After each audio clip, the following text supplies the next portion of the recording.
पर मेरी आकर दिए बुझा के चल दिए और तेल जो बचे थे सर में लगा के चल दिए। यदि आप दूसरी बात, आपने भैंसुर के साथ शादी करवाया, यदि आप उस लड़की ने चिता को आग इस हैसियत से दी थी कि पति मान ली थी, तो मानो तो देव नहीं तो पत्थर। जब उसने स्वीकार किया कि मेरे पति थे, तो देखिए देवर होता तो शादी चलने लगता। भैंसुर से कैसे शादी कर ले, कल को उस ससुर के साथ बोले शादी करे। और उसके राख की आग ठंडी भी नहीं होती और लड़की दूसरी शादी कर लेती है और 2 मिनट में आशिक बदल लेती है। उसको, उस लड़की को लग रहा था कि नोबेल प्राइज़ तक दिलाने की बात लोग कर रहे थे, लग रहा था कि ऐतिहासिक चीज़ हो रहा है मॉडर्न एज में। तो उन लोगों के लिए संदेश यही होगा कि आप ये कुछ पल के लिए उन्मादी मत होइए।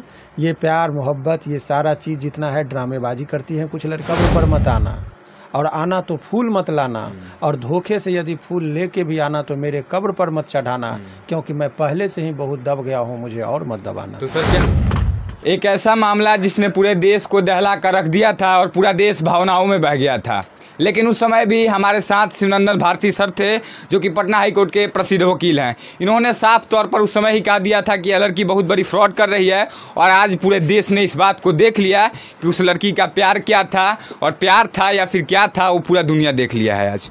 सर हमारे साथ है। सर सबसे पहले आपका बहुत बहुत स्वागत है। सर बहुत बहुत शुक्रिया आपका भी। सर आपने शुरू में ही कहा था कि यह लड़की बहुत बड़ा फ्रॉड कर रही है, वो अपने परिवार की नहीं हुई है, ना किसी की हुई है और ना किसी की होगी, वह अपने प्यार छोटू की भी नहीं हुई। क्या कहना चाहिए? देखिए, ये सवाल, कोई भी आदमी यदि दयालु होगा, कोई क्रूर होगा, तो वो सबके लिए होगा। तो वो, मैं ये नहीं कह रहा हूँ कि माँ के नहीं तो किसी, वो आदमी क्रूर वो है, उसके एक्सप्रेशन से आपको पता चलेगा कि यदि 6 महीना भी नहीं हुआ, और जिसके लिए इतना बड़ा वो आडंबर की कि मैं, चूँकि कुछ लोगों का सिंपैथी गेन करने के लिए इस तरह की बातें कही। हालांकि शादी करना उसका व्यक्तिगत चीज़ है, और व्यक्तिगत चीज़ में हम लोगों को बहुत टीका टिप्पणी करने की जरूरत नहीं है। लेकिन अपने भसुर जो तो कह रही थी छोटू मेरा पति है, मैं पति मान चुकी है, और अपने भसुर हुआ ना वही मैं कह रहा हूँ कि व्यक्तिगत चीज़ है, लेकिन व्यक्तिगत चीज़ जब सामाजिक जीवन को प्रभावित करने लगता है तो फिर उस पर टीका टिप्पणी आवश्यक हो जाती है। तो इस तौर पर आप जब देखेंगे, उसके व्यक्तिगत जीवन से समाज में एक गलत मैसेज गया। जिस माँ बाप ने उसको पाला पोसा, उसको आप सलाखों के पीछे डालकर, और आप अपने केवल शारीरिक सुख के लिए और चंद सुख के लिए इतना बड़ा स्वार्थी होना कि आप कल तक कह रहे थे कि उसके नाम के सहारे मैं जिंदा रह जाऊंगी, उसके घर में गए, और आप उसके बड़े भाई से शादी यदि आप करते हैं तो वह हमारे हिंदू धर्म के मुताबिक भैंसुर के साथ जो होता है एक बहुत पवित्र रिश्ता है, और यदि उसके बॉडी में आप टच भी कर जाते हैं तो गंगा जल से स्नान कराने के बाद ही शुद्धि की प्राप्ति होती है। तो उस पवित्र रिश्ता को भी आप करते हैं। और दूसरी बात, तो ससुर, उस भैंसुर से शादी होना, ये समाज को जो है एक्सेप्टेबिलिटी नहीं है। दूसरी और अहम बात मैं आपको बता दूँ इस केस में, जो क्रूरता की पराकाष्ठा है कि हिंदू धर्म के मुताबिक जिस घर में अर्थी निकलती है, सामान्यतः उस घर में 1 साल तक सहनाई नहीं बरखी तक नहीं किया। अभी 5 महीना ही हुआ था, जवान बेटा का अकाल मृत्यु हुआ था, क्योंकि वो सडन डेथ था। और उस घर में सहनाई यदि बजी, एक शादी हुई, तो हम छोटू के पिताजी को भी कहेंगे कि आपके अंदर वो ठीक है, वो लड़की जो कर रही है वो कर रही है, आपके अंदर तो अपने पुत्र के प्रति संवेदना होना चाहिए, श्रद्धांजलि भी। अभी उसके आत्मा पर क्या गुजरी होगी। तो कुछ लोग जो उन्मादी थे, कुछ युवा वर्ग जो उन्माद में उनका समर्थन कर रहे थे, लग रहा था कि प्यार का एक मिसाल, चूँकि कुछ लोग जो इस चीज़ के समर्थक भी रहे हैं, तो उन लोगों की स्थिति, तो अब ये लड़की तो सबका मजाक बना दी, इमोशन का मजाक बना दी। तो सारे चीज़ों को, अपने एक कहावत है कि कब्र पर मेरी आकर दिए बुझा के चल दिए और तेल जो बचे थे सर में लगा के चल दिए। तो वो कब्र पर भी गई, अभी उसकी आत्मा को श्रद्धांजलि भी नहीं दी होगी।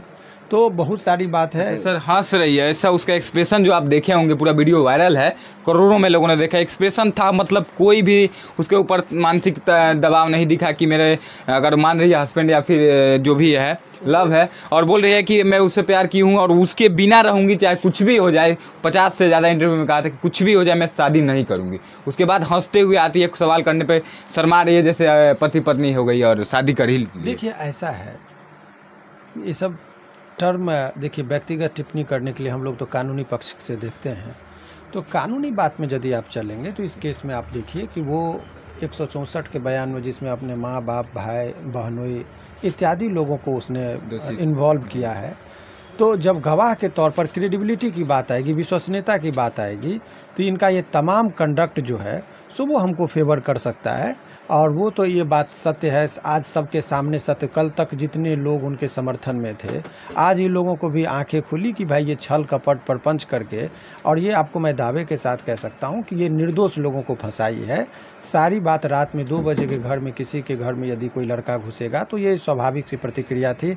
वो लड़की अपने आप को बचाने के लिए लगा कि माँ बाप हमको डांटेंगे फटकारेंगे, तो और या छोटू की जब उसको पकड़ा गया तो समझी कि छोटू के माँ बाप हमारे ऊपर दबाव डालेंगे, तो बहुत ही सुनियोजित तरीके से वो एक प्रेजेंस ऑफ माइंड का सातिराना तरीके से इस्तेमाल करके अपने घर को फंसा के और उसके घर में शरण लेके, और वहाँ पर भी आप देखिए ना कि शादी करने के लिए उसको मजबूर किया जी जी, और शादी तक कर ली। तो ये आप देखिए कि ये बहुत ही इसका एडवर्स इन्वेस्टिगेशन होना चाहिए। मेरा पूरा दावा है कि जितनी भी घटनाएं हुई है वो असत्य है और वो उसके माँ बाप बिल्कुल निर्दोष हैं। जितने भी इसमें अभियुक्त जेल गए हैं किसी का कोई इन्वॉल्वमेंट नहीं है। आप इकलौते ऐसे वकील हैं जो कि आप गए थे मिलने के लिए, उनके पिता भाई से भी आप मिले थे, एक समय था और कोई नहीं मिल पाया लेकिन आप मिले थे, तो क्या बात हुई थी?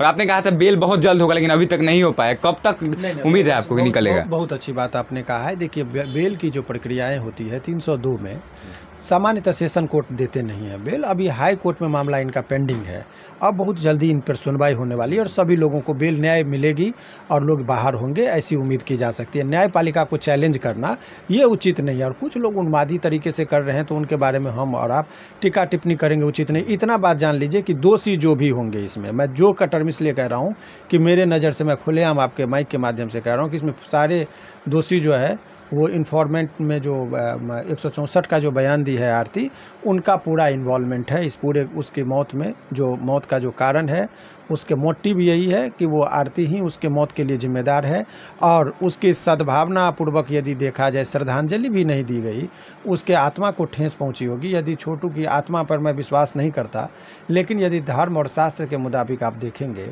और यदि उसकी आत्मा एग्जिस्ट करती होगी तो उसकी आत्मा आज रोती होगी और उसके मन से यही कहता होगा कि कब्र पर मेरी आकर, जो आपको मैंने बताया ना कि मेरे कब्र पर मत आना और आना तो फूल मत लाना, और धोखे से यदि फूल लेके भी आना तो मेरे कब्र पर मत चढ़ाना, क्योंकि मैं पहले से ही बहुत दब गया हूँ, मुझे और मत दबाना। तो सर क्या मान लिया जाए कि अब उनके परिवार के लोग, आरती के परिवार के लोग बाहर आएंगे और आरती जेल जाने वाली है?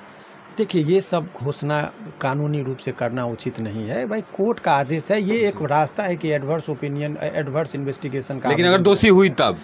नहीं, एडवर्स इन्वेस्टिगेशन के लिए करता है। बहुत जगह लोग क्या करते हैं कि अपने ही कातिल होता है वो मार देता है किसी को और वही जाके थाना पर देता है बचने के लिए कि यहाँ हत्या हो गई, ताकि वो फंसे नहीं। लेकिन पुलिस क्या करती है ऐसे परिस्थिति में, वो जो इन्फॉर्मेशन देने जाता है उसी के विरुद्ध अनुसंधान शुरू करती है।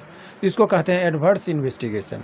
तो इस केस में भी एडवर्स इन्वेस्टिगेशन की ज़रूरत है कि आखिर लड़की ने बुलाया और उसकी मौत हुई तो क्या पता इसने ही मारा हो, और माँ बाप से बचने के लिए, अपने आप को बचाने के लिए बहुत लोग ये करते हैं। और इनका कंडक्ट जो है इस बच्ची का वो बहुत फेयर नहीं है। मैं बहुत माने हार्ड वर्ड यूज नहीं करना चाह रहा हूँ, तो लेकिन इतना बात, इनका व्यवहार जो है ना बहुत फेयर नहीं है। और इनकी एक होता है हम लोग के लॉ में एक सिद्धांत है रेस इप्सा लोक्यूटर, इसका मतलब होता है थिंग्स स्पीक इटसेल्फ, माने परिस्थिति बहुत कुछ बयां कर देती है। तो इस केस का पूरा परिस्थिति ही बहुत कुछ बयां कर रही है, अब खास करके कि कौन दोषी है कौन निर्दोष है। और ख़ास करके हम उन तमाम युवाओं को जो कुछ पल के लिए उन्मादी हो गए थे, उसको, उस लड़की को लग रहा था कि नोबेल प्राइज़ तक दिलाने की बात लोग कर रहे थे, लग रहा था कि ऐतिहासिक चीज़ हो रहा है मॉडर्न एज में, तो उन लोगों के लिए संदेश यही होगा कि आप ये कुछ पल के लिए उन्मादी मत होइए। ये प्यार मोहब्बत ये सारा चीज़ जितना है ड्रामेबाजी करती हैं कुछ लड़कियां और या लड़के भी, मैं ऐसी बात नहीं कि किसी एक को कहूँ, इतना चीज़ आप जानिए कि ये जो खेल हुआ है इसमें किसी व्यक्ति की उन्मादी तरीके से और बिना सोचे समझे जो किसी के घर में किसी के कहने पर चले जाते हैं, जिसमें जान गंवानी पड़ती है और उसके राख की आग ठंडी भी नहीं होती और लड़की दूसरी शादी कर लेती है और 2 मिनट में आशिक बदल लेती है। तो ऐसे महबूबा से दूर रहें, अपने जीवन को सुरक्षित रखें, पढ़ाई लिखाई और कैरियर पर फोकस करें, यही मेरा संदेश है।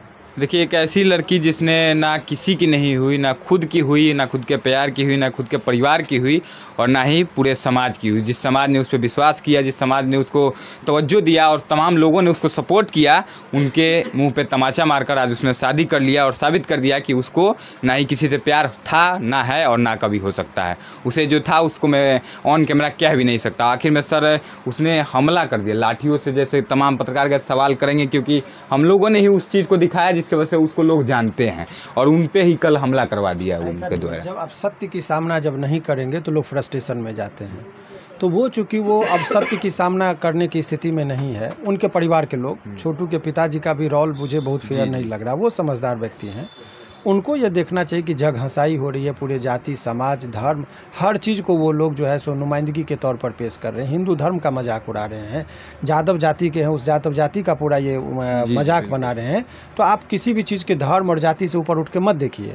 सवाल यह कि आपने 1 साल के अंदर शादी, राख तक नहीं ठंडा बरखी नहीं हुई, आपने शादी करवा दिया उस घर में, ये शास्त्र के मुताबिक कैसे संभव है? यदि आप दूसरी बात, आपने भैंसुर के साथ शादी करवाया, यदि आप उस लड़की ने चिता को आगे से हैसियत से दी थी कि पति मान ली थी, तो मानो तो देव नहीं तो पत्थर। जब उसने स्वीकार किया कि मेरे पति थे, तो देखिए देवर होता तो शादी चलने लगता। भैंसुर से कैसे शादी कर ले, कल को ससुर के साथ बोले शादी करे? तो ये तो बहुत गलत परंपरा है। और आप ऐसा तो नहीं और जबरदस्ती करवा दिया गया है। देखिए, ये काल्पनिक प्रश्न का आंसर हम और आप कल्पना के आधार पर न दे तो ज़्यादा बेहतर। जो हकीकत है उस चीज़ पर हम लोग बात करें तो ज़्यादा बेहतर होगा। इतना चलिए, आप क्या सोचते हैं इन सर की बातों को लेकर के, और आप इस पूरे मामले को देख रहे होंगे, आप उस लड़की के बारे में क्या सोचते हैं, इस बात को कमेंट बॉक्स में ज़रूर लिखिएगा। और सर, यह वही सर हैं जिन्होंने सबसे पहले आरती का विरोध किया था, जिसके बाद से तमाम लोग सामने आए थे और विरोध शुरू हो गया था, और आज तो आपके सामने है कि पूरा देश विरोध कर रहा है। मैं उम्मीद करता हूँ कि आप सब इस चीज़ का विरोध करें, सिर्फ आरती का ही नहीं, जितने भी गलत तरीके से इस तरह के कांड हो रहे हैं या फिर गलत कर रहे हैं, उन सभी लोगों का विरोध कीजिए। क्योंकि हम जैसे लोग और आप जैसे लोग जब ऐसे कांडों को सपोर्ट करते हैं, तब जाके देश में और सारी बड़ी कांडें होती हैं। चलिए, वीडियो अगर सर की बातें सही हो और आपको लगे कि इस वीडियो को शेयर करना चाहिए, शेयर कीजिएगा, और पेज को फॉलो नहीं किया तो फॉलो कीजिए। और मिलता है किसी और वीडियो में। सर, आपका कीमती समय देने के लिए बहुत बहुत धन्यवाद। बहुत बहुत शुक्रिया आपका।